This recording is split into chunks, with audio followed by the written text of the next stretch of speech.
بسم اللہ الرحمن الرحیم۔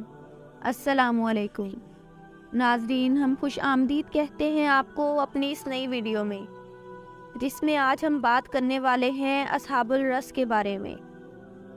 آج ہم آپ کو بتائیں گے کہ اصحاب الرس کون ہیں، اصحاب الرس کا مفہوم کیا ہے، وہ بت پرستی کا شکار کیوں ہوئے، اور اصحاب الرس کا تعلق کس نبی کی قوم سے تھا۔ یہ سب جاننے کے لیے آپ ہماری ویڈیو کو آخر تک لازمی دیکھیے گا۔ تو ہم اپنی ویڈیو کا آغاز کرتے ہیں۔ ناظرین، الرس کے کئی معنی ہیں: کنواں، میدان یا لوگوں کے درمیان اصلاح کرنا۔ قرآن پاک میں الرس کنویں کے معنی میں آتا ہے۔ کہا جاتا ہے کہ اصحاب الرس اصحاب الاخدود ہی ہیں، جن کا ذکر سورۃ البروج میں ہے۔ محمد بن اسحاق اور دیگر اہل علم کی ایک جماعت کے نزدیک اصحاب الاخدود کا زمانہ حضرت عیسیٰ علیہ السلام کے بعد کا ہے۔ مفسر ابن جریر نے حضرت ابن عباس رضی اللہ تعالیٰ عنہ سے بیان کیا کہ اصحاب الرس سمود کی بستیوں میں سے ایک بستی والے ہیں۔ ناظرین، اصحاب الرس اپنے علاقے میں آباد تھے۔ اللہ تعالیٰ نے ان کی طرف ایک نبی کو مبعوث فرمایا، جنہوں نے اللہ کی تبلیغ دی، لیکن بستی کے لوگوں نے اللہ کی عبادت سے انکار کر دیا۔ نبی نے ان کے لیے بد دعا کی، جس سے ان کی قوم ہلاک ہو گئی۔ ان تباہ و برباد ہونے والی قوموں میں ایک قوم اصحاب الرس ہے۔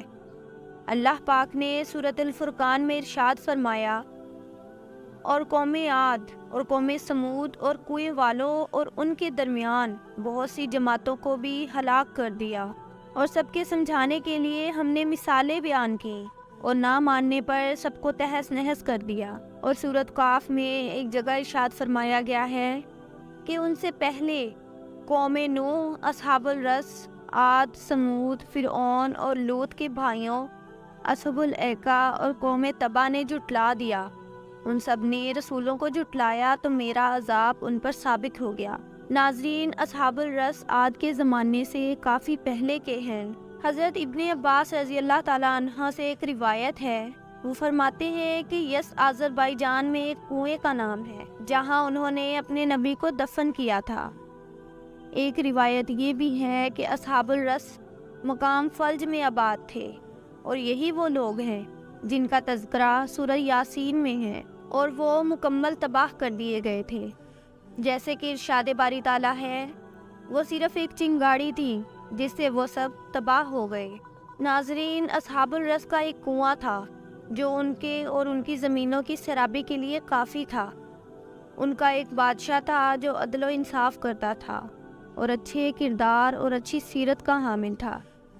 جب وہ فوت ہوا تو لوگ اس پر بہت روئے اور بہت ہی غمگین ہوئے۔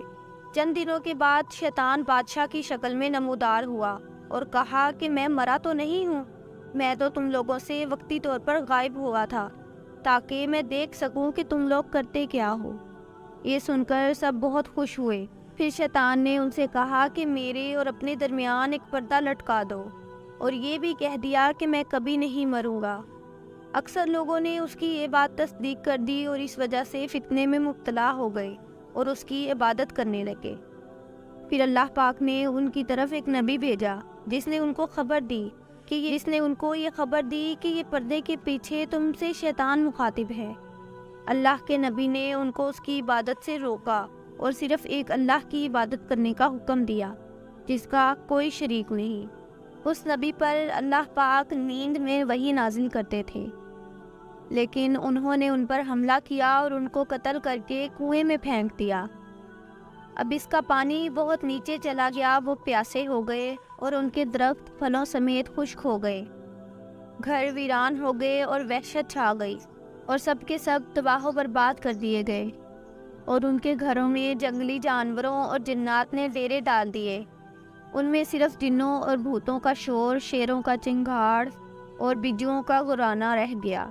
رسول پاک صلی اللہ علیہ وآلہ وسلم نے فرمایا کہ قیامت کے دن لوگوں میں سب سے پہلے سیاہ فام غلام جنت میں جائے گا، اس کی وجہ سے کہ اللہ تعالیٰ نے ایک بستی والوں کی طرف ایک نبی بھیجا تو ان بستی والوں میں سے صرف ایک آدمی سیاہ فام غلام ایمان لایا۔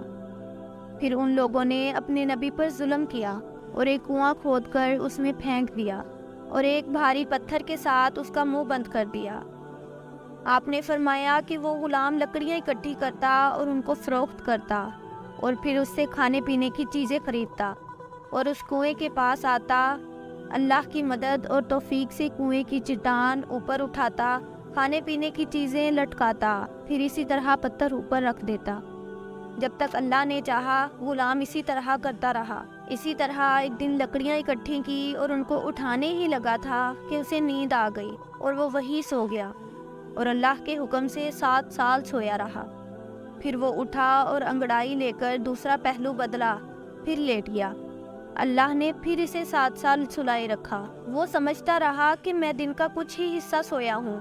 وہ بستی میں آیا، لکڑیاں فروخت کی اور کھانے پینے کی چیزیں اور عادت کے مطابق کنویں کی طرف آیا، لیکن وہاں کچھ نہ پایا، کیونکہ بات یہ ہوئی کہ اللہ پاک نے قوم کو راہ راست کی توفیق دی اور انہوں نے اپنے نبی کو کنویں سے نکال لیا اور ان کی تصدیق کی اور مسلمان ہو گئی۔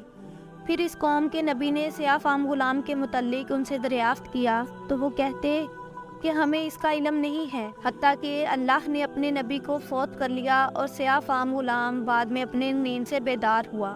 رسول اللہ صلی اللہ علیہ وآلہ وسلم نے فرمایا کہ وہ سیاہ فام غلام بہشت میں سب سے اول داخل ہوگا۔ لیکن پھر ابن جریر رحمۃ اللہ علیہ نے اس کی تردید کی کہ یہ لوگ اصحاب الرس نہیں ہیں جن کا تذکرہ قرآن مجید میں آیا ہے، کیونکہ اصحاب الرس کے متعلق قرآن مجید میں بتا دیا ہے کہ وہ مکمل طور پر ہلاک کر دیے گئے تھے، جبکہ یہ لوگ تو ایماندار بن گئے۔ ہاں، یہ صورت ممکن ہے کہ آباء و اجداد کی ہلاکت کے بعد ان کی نسل کے کچھ لوگ اپنے نبی پر ایمان لائے ہوں۔ پھر یہ کہ اصحاب الخدود کو ابن جریر رحمۃ اللہ علیہ نے اصحاب الرس قرار دیا، مگر ان کا یہ قول بھی ضعیف ہے۔ دوسری وجہ ابن جریر رحمۃ اللہ علیہ کے قول کے ضعیف ہونے کی یہ ہے کہ اصحاب الخدود کو آخرت کے عذاب سے ڈرایا گیا اور ان کی ہلاکت کا تذکرہ قرآن مجید میں نہیں۔ بس ہم اللہ پاک سے دعا کرتے ہیں کہ اللہ پاک ہمیں نیک راستے کی طرف لائے اور برائی کے راستے سے دور رکھے۔ آمین ثم آمین۔ امید کرتی ہوں کہ آپ کو آج کی ویڈیو پسند آئی ہوگی، تو ہمارے چینل کو سبسکرائب کیجیے اور ہماری ویڈیو کو لائک کیجیے۔ اللہ حافظ۔